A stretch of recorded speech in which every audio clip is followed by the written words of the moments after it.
Hello, Professor. This is my retrospective perspective project.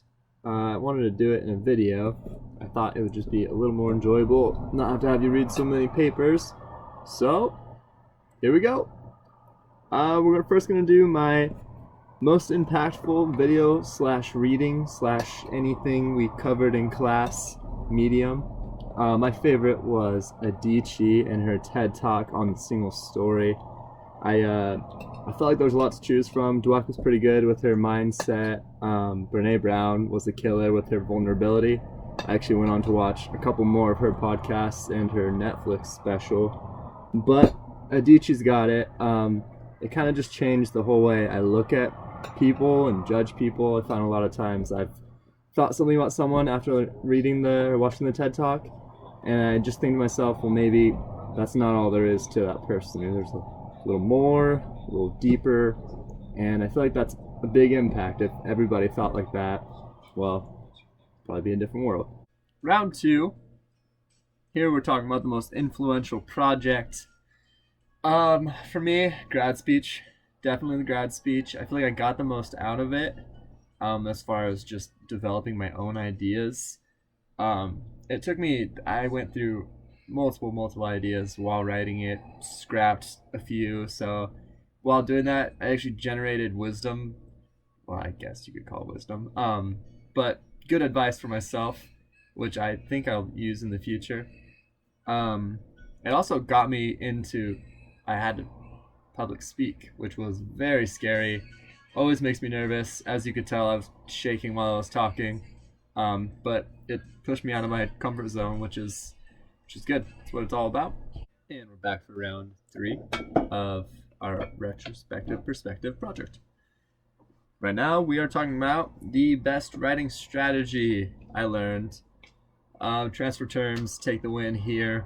They are just so versatile. You can use them across speeches, interviews, writing, research essays, conversations. You can plan your conversation and what you want to have your stance be, and what you want your message to be, or why you want to have the conversation.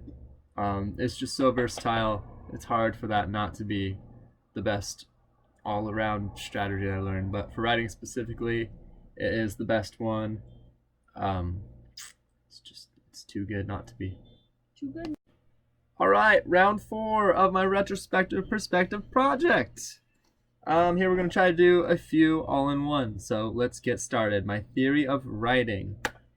Pretty much my entire theory of writing is to use my transfer terms. They are so helpful in building an outline. I can't even tell you enough. Who you think of, who are you writing for? Your audience. What do they want to hear, maybe, if you're trying to convince them, which goes into your purpose. Are you talking to them at all? Right? What is the purpose of you writing, speaking, doing whatever it is you're doing? The dynamics of the situation, it's context. You got to think of influential factors like timing. Timing would be one.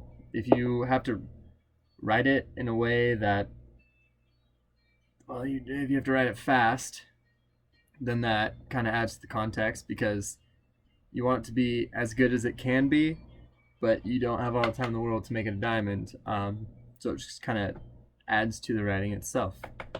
Let's see, what do I have here? Medium. It might not be writing at all.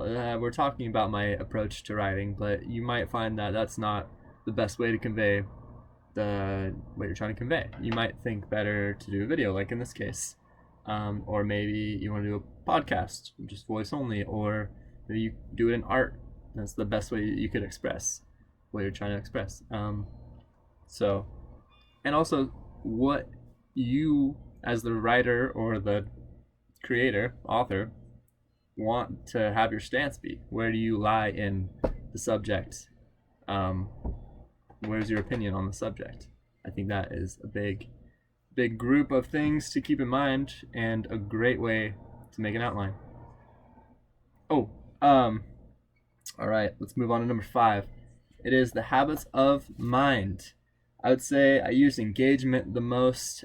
Just showing up to class, staying just mentally into all of the lessons, all of the interactive projects that we did, all the class discussions, and really just thinking, just fully putting my mind into all the projects to get the best result.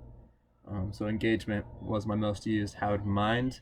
The one I'm going to use the most going forward in life, now that I know about them, is flexibility. I think the line of work I'm going to go into really calls for it. I'm going to have to, well, not just my line of work, where I'm going to have to work in the rain, the snow, the lightning, the everything, but even just the school before that, I'm going to have to buckle down and do stuff I've never done before, calculus, chemistry, biology, and it's going to be trying. So I'm going to have to kind of bend to what they need me to do, what I'm going to need to do to pass.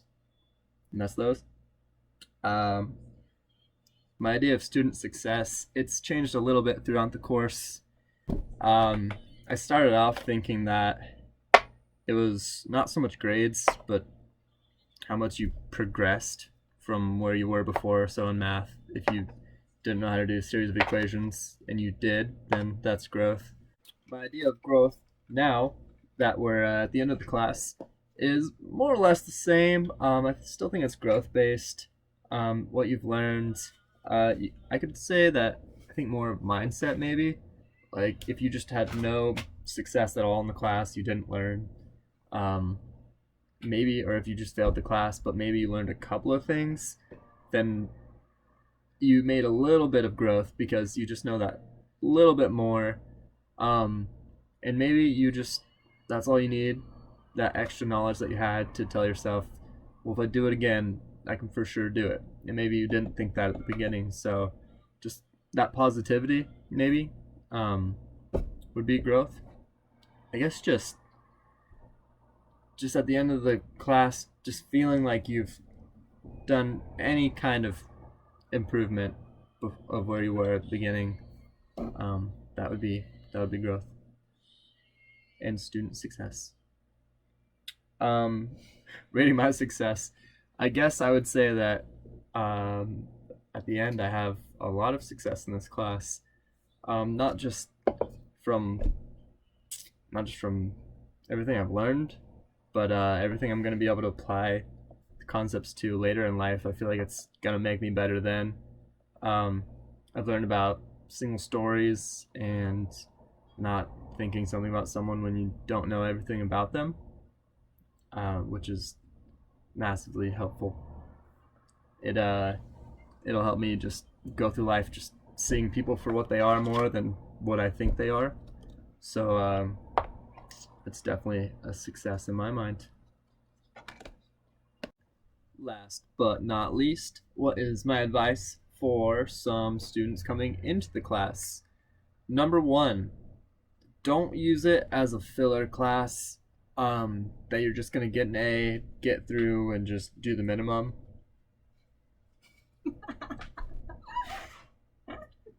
Use it as a learning opportunity that you can actually grow from. The class has a massive amount of knowledge, wisdom, things that'll go on to just help you later in life.